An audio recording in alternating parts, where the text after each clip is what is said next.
She was starving, cold, and homeless, and yet, within weeks, she was walking into the grandest ballroom in the city, on the arm of a man every woman wanted. But what no one knew was the secret they were hiding. The crystal chandeliers cast golden light across the marble floors of the Metropolitan Grand Ballroom.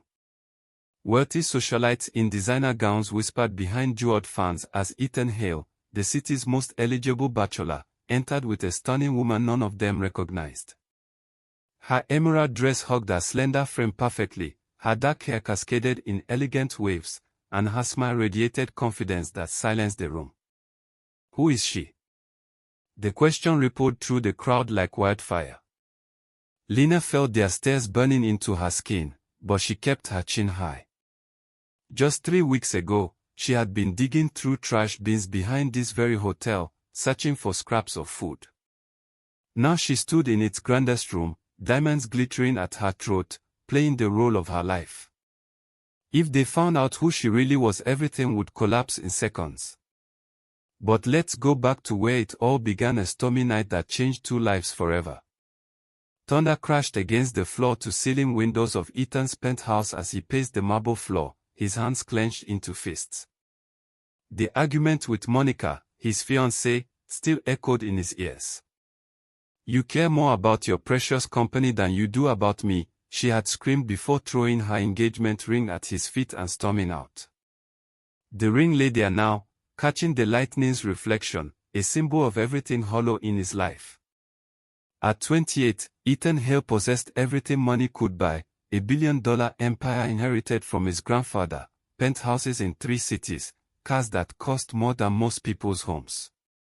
Yet standing in his gleaming palace 40 floors above the city, he felt emptier than the homeless souls wandering the streets below. He grabbed his jacket and fled into the night, letting the rain soak through his $1,000 suit. He needed to escape, to think, to find something real in his world of calculated smiles and designer masks. But the person who would change his life forever was just a few streets away, shivering in the dark. The neon sign of Murphy's 24-hour diner flickered against the storm-darkened sky as Ethan pushed through the glass door, water dripping from his hair. The warmth hit him like an embrace, and for the first time in hours, his shoulders relaxed. This place felt real. Cracked vinyl boots, the smell of coffee that had been brewing too long, and waitresses who called everyone honey. He slumped into a corner booth and ordered the biggest meal on the menu, though his stomach felt too twisted to eat much. The chicken sandwich sat half-finished on his plate as he stared out at the rain, lost in thought about the mess his life had become. Outside the window, pressed against the glass like a ghost, stood a young woman.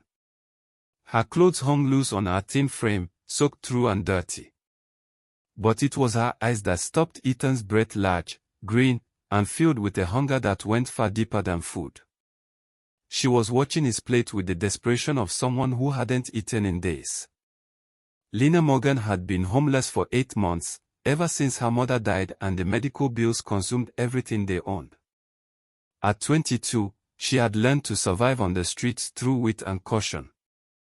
She knew better than to approach wealthy customers directly. They usually called security or worse. But something about this man seemed different. His expensive suit was wrinkled, his perfect hair disheveled, and there was a sadness in his posture that she recognized. When Ethan stepped away to use the restroom, leaving his meal unguarded, Lena saw her chance. Her stomach cramped with hunger, and the half-eaten sandwich called to her like a beacon. She slipped inside, moving quickly but quietly toward his table. The sandwich was still warm. She took one bite, then another, the flavors exploding across her taste buds like heaven. For 30 seconds, she forgot about dignity, about pride, about anything except the blessed relief of food. "What the hell do you think you're doing?" Ethan's voice cut through the diner like a blade. Every head turned as he stormed toward her, his face flushed with anger and embarrassment. "You're stealing my food." Lena froze, the sandwich still in her hands, crumbs scattered across the table. The other diners stared openly now, some pulling out phones to record the scene. "I'm sorry," she whispered, setting down the sandwich with shaking hands. I was just what? Stealing. Ethan's voice rose, all his frustration from the evening pouring out on this easy target. Do you know how disgusting this is? Eating someone else's food with your dirty hands. The waitress approached nervously. Sir, maybe we should. No. Ethan pulled out his wallet and threw a 50 on the table. Keep the sandwich. I've lost my appetite anyway. He looked at Lena with disgust. Maybe next time you'll think before you take what doesn't belong to you. Lena's cheeks burned with shame as he walked away without a second glance. The other customers whispered and pointed, their judgment crushing her spirit. She stumbled out into the rain, the taste of that brief paradise now bitter in her mouth. He walked away without a second glance, but that wasn't the last time they'd meet. The next morning brought no relief to Ethan's problems. He sat in his office overlooking the city, the engagement ring Monica had left behind now sitting on his mahogany desk like an accusation. His phone buzzed with yet another call from her. Ethan, darling, Monica's voice dripped with false sweetness. I've had time to think. I'll forgive you for yesterday, but only if you prove you're serious about us. What do you want, Monica? The Whitmore Foundation Gala is tonight. Take me as your date, and show everyone we are still together. But first, transfer $50,000 to my account for a new dress and jewelry. Consider it an investment in our future. Ethan's jaw tightened. $50,000. For one night.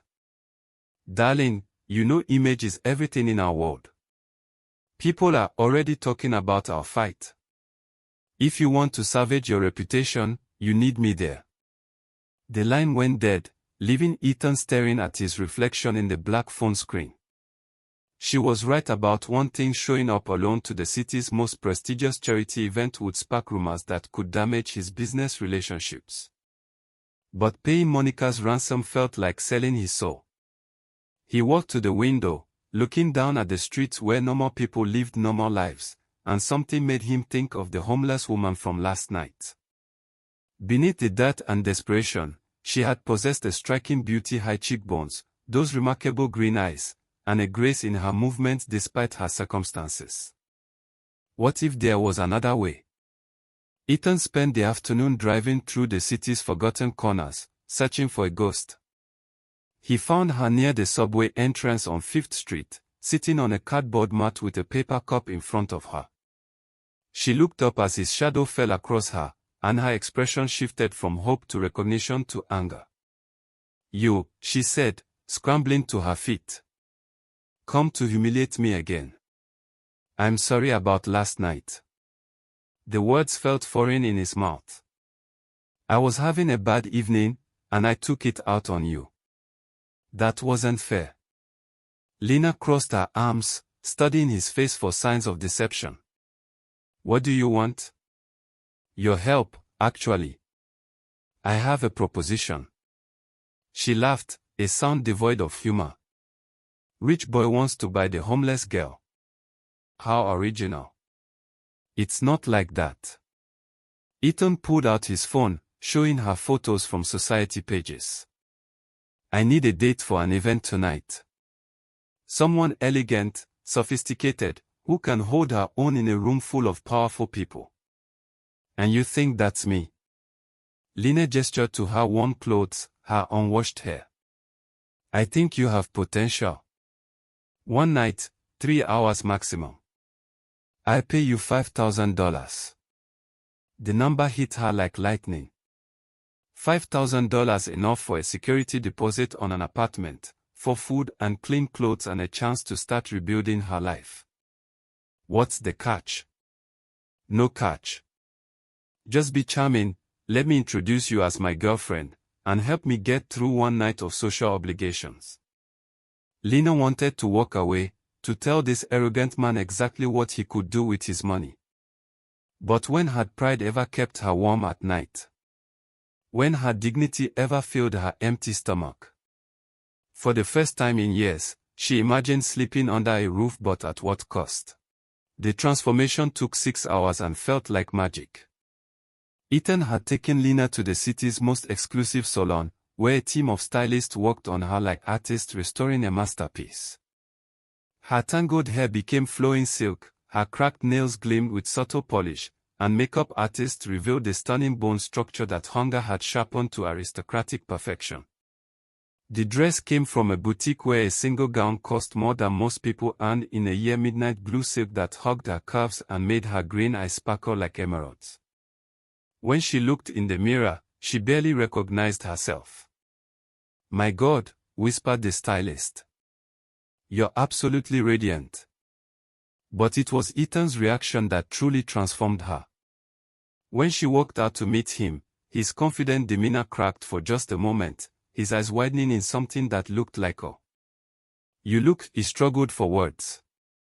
"Incredible." The Whitmore Foundation Gala was everything Lena had imagined when she pressed her face against storefront windows as a child. The hotel ballroom sparkled with crystal and gold, filled with the kind of people who shaped the world from their leather-bound boardrooms. Politicians, celebrities, business titans, they moved through the crowd like sharks in expensive suits. And somehow, she belonged among them. "Ethan." A silver-haired man approached with arms outstretched. "Good to see you, son." "And who is this vision?" "Senator Whitmore. I'd like you to meet Lena." Ethan's hand rested gently on her lower back, warm and reassuring. "Lena, Senator Whitmore founded the charity we're supporting tonight." Lena extended her hand with practiced grace. "It's an honor, Senator. Your work with homeless youth is truly inspiring." The senator beamed. "Finally, someone who's done their research. Most of these people just write checks and forget why." As the evening progressed, Lena found herself surrounded by admirers. She spoke passionately about social issues, having lived them firsthand, though she couched her knowledge in terms of academic interest and volunteer work. She charmed senators' wives with genuine compliments, made business moguls laugh with clever observations, and even got the mayor to promise increased funding for affordable housing. "Where did you find her?" whispered a woman whose jewelry could have fed a small country. "She's absolutely perfect." But even as the compliments flowed around her, Lena caught the calculating looks, the subtle probing questions about her background, her family, her education. These people could smell secrets like bloodhounds, and she walked a razor's edge between charm and discovery. When the evening wound down and they climbed into Ethan's limousine, Lena finally allowed herself to breathe. "You were amazing in there," Ethan said, genuine admiration in his voice. "I've never seen anyone walk a room like that." "Thank you." She looked out at the city lights streaming past. It was actually fun. She survived the night flawlessly, but when the limo pulled away, Ethan's father was waiting with a life-changing demand. Richard Hale stood in the marble lobby of his son's building like a statue carved from ambition and disappointment. At 65, he still commanded every room he entered, his silver hair perfectly styled, his suit tailored to perfection. He had built an empire from his father's modest construction company, and he intended to pass it on intact. "Father." Ethan's voice carried surprise and weariness as they stepped out of the elevator. "What are you doing here?" "We need to talk." Richard's eyes swept over Lena briefly, dismissing her as he would any temporary distraction. "Privately. Anything you need to say to me, you can say in front of." "Now, Ethan." Lena touched Ethan's arm gently. "It's okay. I should get going anyway." She gathered her courage and extended her hand to Richard. "Mr. Hale, I'm Lena. It's a pleasure to meet you." Richard shook her hand out of politeness, but his attention remained fixed on his son. "Good evening, Miss Morgan." "Miss Morgan." He nodded curtly. "Thank you for accompanying my son tonight." After Lena left, father and son faced each other in the penthouse's living room, 2 generations of hale ambition and stubbornness. Monica's been calling me, Richard began without preamble. She says you found yourself a new toy. Monica and I are finished. Permanently. So I gathered. Which brings me to why I'm here. Richard poured himself a scotch from Ethan's bar. I'm retiring, son. The company will be yours within the year. Ethan felt his pulse quicken. This was everything he'd worked toward, everything he'd been raised to expect. And I have one condition. You need to be married to the right kind of woman. Someone who can be a proper CEO's wife, handle the social obligations, represent the family name with dignity. The right kind of woman. Someone from our world, Ethan. Someone with breeding, education, connections. Monica wasn't perfect, but at least she understood the game.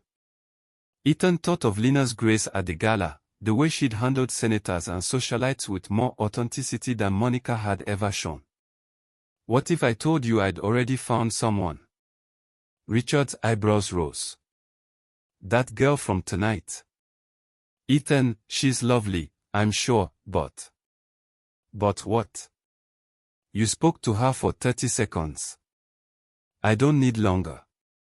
I've been evaluating people for 40 years. She doesn't have the background for this life.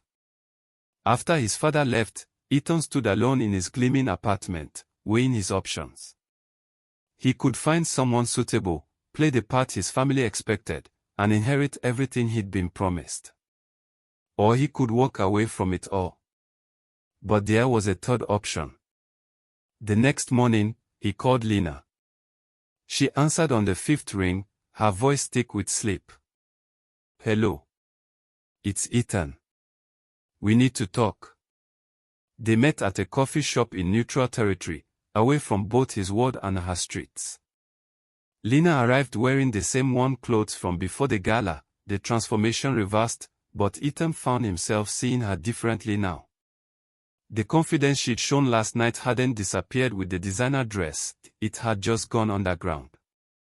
I have another proposition, he said, sliding a folder across the table. Bigger than last night. Inside were keys to a luxury apartment, credit cards, and a contract offering her more money than she'd ever dreamed of. I need you to pose as my fiancé for the next few months. Public appearances, family dinners, business events. In return, you get everything in that folder, plus $50,000 when it's over. Lena stared at the keys, her mind racing. Why? My father is handing over the company, but only if I'm married to someone he approves of. Someone who can play the part of a CEO's wife. And you think I can? I know you can. I saw it last night. She looked up at him, searching his face. What happens when your father finds out who I really am? He won't. We'll create a background for you, private schools, European finishing school, whatever it takes. But this is strictly business, Lena. No emotions, no complications. Lena thought of the cardboard mat where she'd spent the previous night, the empty feeling in her stomach, the looks of disgust from passers-by who saw her as less than human. This was her chance to escape that life, even if it meant living a lie. Strictly business, she agreed. But not everyone in Ethan's family would be so easily convinced. The Hale family estate sprawled across 50 acres of manicured perfection, a monument to 4 generations of accumulated wealth and power. As Ethan's BMW wound up the circular drive, Lena pressed her palms against her dress to stop them from shaking. The apartment he'd given her was lovely, the clothes were beautiful, but this was walking into the heart of enemy territory.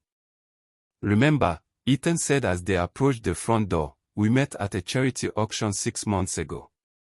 You were volunteering for children's literacy programs. Your family lives in Switzerland, which explains why no one's met them. Children's literacy. Lena nodded. Switzerland. Got it. Eleanor Hale answered the door herself, a subtle power play that immediately put visitors on notice. At 60, she remained strikingly beautiful, her silver hair swept into an elegant chignon, her blue eyes sharp enough to cut glass.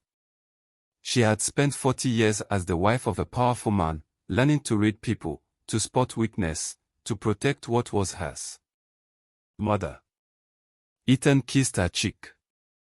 This is Lena Morgan. Eleanor's handshake was firm, her smile warm but measuring. Lena. What a pleasure to finally meet you. Ethan's been quite secretive about you. Mrs. Hale. Lena met her eyes steadily. Thank you for having me.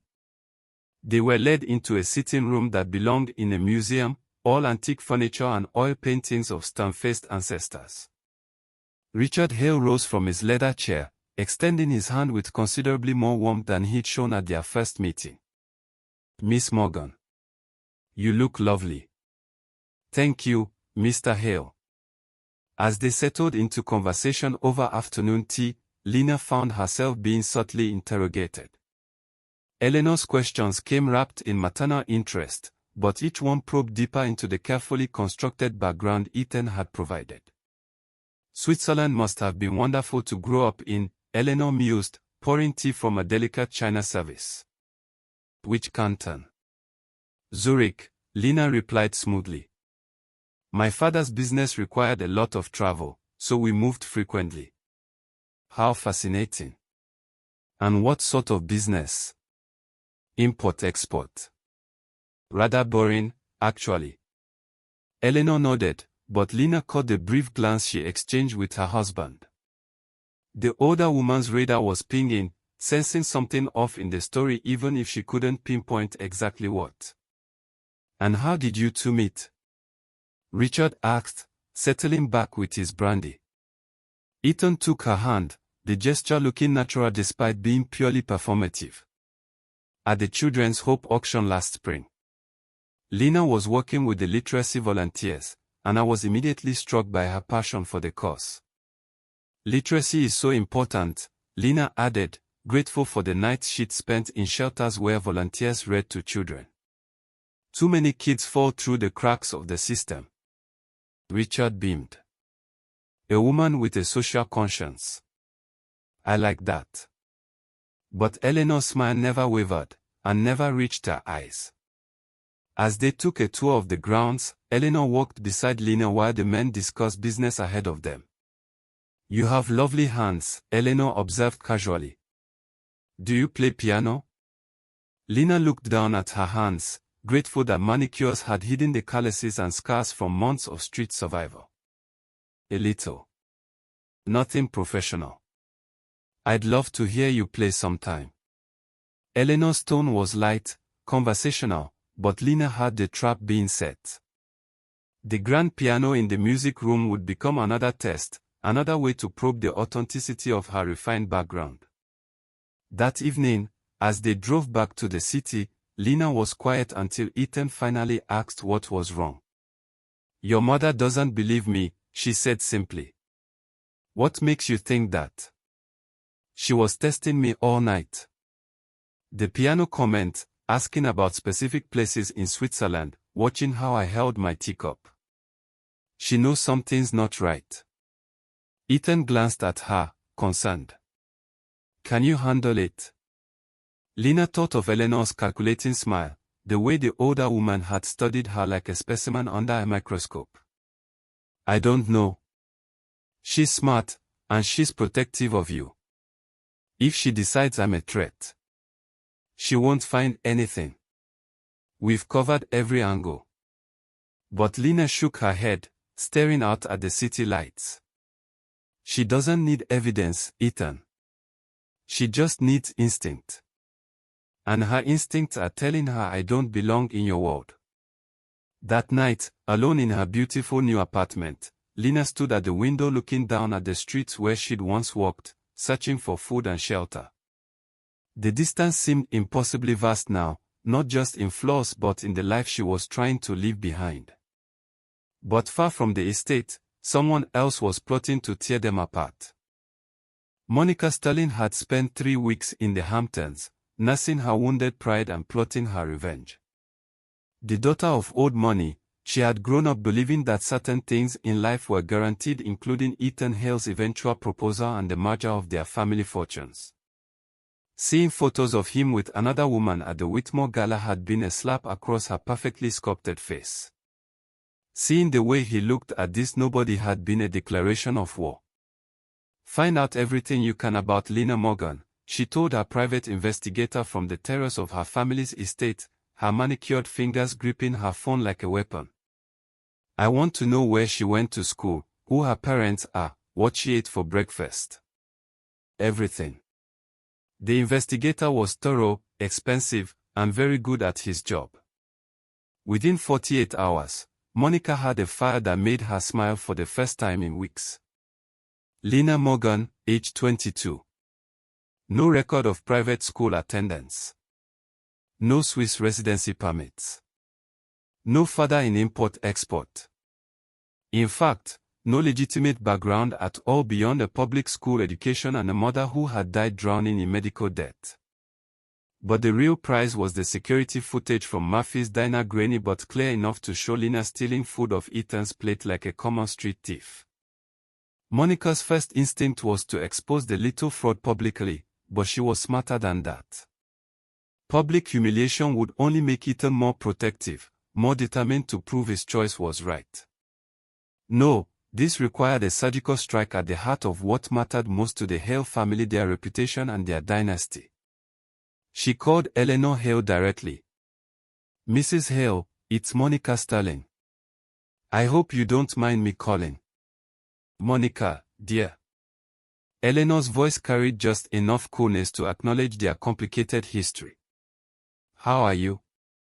I'm well, thank you. Actually, I'm calling because I'm concerned about Ethan. This new woman he's been seeing. Lena. She seems charming. I'm sure she does. But Eleanor, I think you should know the truth about who she really is. The conversation lasted 20 minutes, punctuated by Eleanor's increasingly sharp questions and Monica's carefully delivered revelations. By the end, Eleanor's worst suspicions had been confirmed and then exceeded. Are you certain about this? Eleanor asked finally. I have the investigator's report, the security footage, everything. She's been lying to all of you. After hanging up, Eleanor sat in her study for a long time, staring at the family portraits that lined the walls. For generations of Hales looked down at her, all of them having married within their social circle, all of them understanding the rules of their world. But when she shared Monica's discoveries with Richard that evening, his reaction surprised her. So she was homeless, he said thoughtfully. And now look at her, charming senators, handling herself with grace at the most exclusive events in the city. If anything, that makes her more impressive, not less. Richard, she lied to us. About everything. She created a story that would let her survive in our world. That shows intelligence, adaptability. Those are qualities I want in the woman who helped run our empire. Eleanor stared at her husband. You can't be serious. I'm completely serious. This girl has more grit and determination than any of the pampered princesses we usually meet. She pulled herself up from nothing and convinced us she belonged. That's exactly the kind of partner Ethan needs. But the scandal when this comes out will be a brief sensation, quickly forgotten. People love a rags to riches story, Eleanor. And frankly, I'm tired of watching our son date women who see him as a bank account with legs. But Ethan was hiding one truth from everyone, even from himself. The confrontation came at the worst possible moment. Ethan was in his father's study, finalizing the transition papers that would make him CEO of Hale Industries, when Richard set down his pen and looked at him with paternal sternness. Before I sign these papers, I need you to be honest with me about something. What? Are you in love with her? The question hung in the air like smoke from Richard's Cuban cigar. Ethan opened his mouth to give the expected answer that this was a business arrangement, that love had nothing to do with it, that he was simply doing what was necessary to secure his inheritance. But the lie wouldn't come. Instead, he thought of Lena's laugh when she'd seen snow for the first time from his penthouse window. The way she'd held his hand during a boring symphony performance, not because their fake relationship required it, but because the music moved her. How she'd cried watching a documentary about homeless children, thinking he couldn't see her in the darkened room. Ethan started, then stopped, the realization hitting him like a physical blow. God, yes. I am. Richard leaned back in his chair, unsurprised. And does she know? No. We agreed this was strictly business. No emotions, no complications. Son, let me give you some advice from someone who's been married for 40 years. Emotions aren't complications, they're the whole point. Money, power, success, they're all meaningless if you don't have someone to share them with who makes you want to be better than you are. That evening, Ethan drove to Lena's apartment with his heart hammering against his ribs. He'd faced down hostile boardrooms, negotiated billion-dollar deals, but he'd never felt more terrified than he did standing outside her door. She answered wearing pajamas and a confused smile. Ethan. Is everything okay? We don't have anything scheduled tonight. Can I come in? I need to tell you something. They sat on a couch furniture he'd bought, in an apartment he was paying for, having a conversation that could destroy the carefully constructed lie they'd been living. This isn't working, he began, and watched her face fall. Oh? Her voice was small, disappointed. Did I do something wrong? Your parents seemed to like me at dinner last week. No, you've been perfect. That's the problem. He took her hands in his, marveling at how small they felt, how warm. Lena, this was supposed to be fake. A business arrangement. But somewhere along the way, it became real for me. She stared at him, her green eyes wide. What are you saying? I'm saying I love you. Not the woman you're pretending to be, but you. The woman who cried at that documentary about street kids. Who gives $20 to every homeless person we pass, even though you know what it's like to need that money. Who argues with senators about social policy and actually knows what she's talking about. Tears spilled down her cheeks. Ethan. I know this wasn't part of our deal. I know you didn't sign up for this. But I couldn't keep pretending that what I feel isn't real. For a long moment, she was quiet, and he prepared himself for rejection, for the end of the most meaningful relationship he'd ever had. Then she laughed through her tears. You idiot. What? I've been in love with you since the night of the Whitmore Gala. When you introduced me to Senator Williams and you were so proud, so happy to have me there not as your paid escort, but as your partner. I thought my heart was going to beat right out of my chest. Now it was Ethan's turn to stare. Then why didn't you say anything? Because this was your world, your family, your inheritance. I was just the homeless girl you hired to play a part. Why would you want someone like me for real? He cupped her face in his hands, looking into eyes that held no pretense, no calculation, just hope and fear and love. Because someone like you is exactly what I've been looking for my entire life. When he kissed her, it was nothing like the careful, public kisses they'd shared for show. This was desperate and honest and full of months of suppressed longing. When they broke apart, he pulled a ring box from his pocket, not Monica's returned engagement ring, but something he'd chosen specifically for Lena. A simple solitaire that caught the light like her eyes. Marry me, he said. Not for the company, not for my father, not for any reason except that I can't imagine my life without you. Through her tears, she whispered yes. But Monica wasn't finished yet and her final move could destroy everything. Monica's final gambit came with all the subtlety of a nuclear bomb. The morning of Ethan and Lena's engagement announcement, every major society blog and newspaper in the city received an anonymous email containing security footage, investigative reports, and a detailed exposé of Lena's homeless past. The headline that blazed across the Herald's front page read, "Homeless woman cons her way into high society." Ethan's phone began ringing at 6 a.m. and didn't stop. His mother called, sobbing with humiliation. Board members demanded emergency meetings.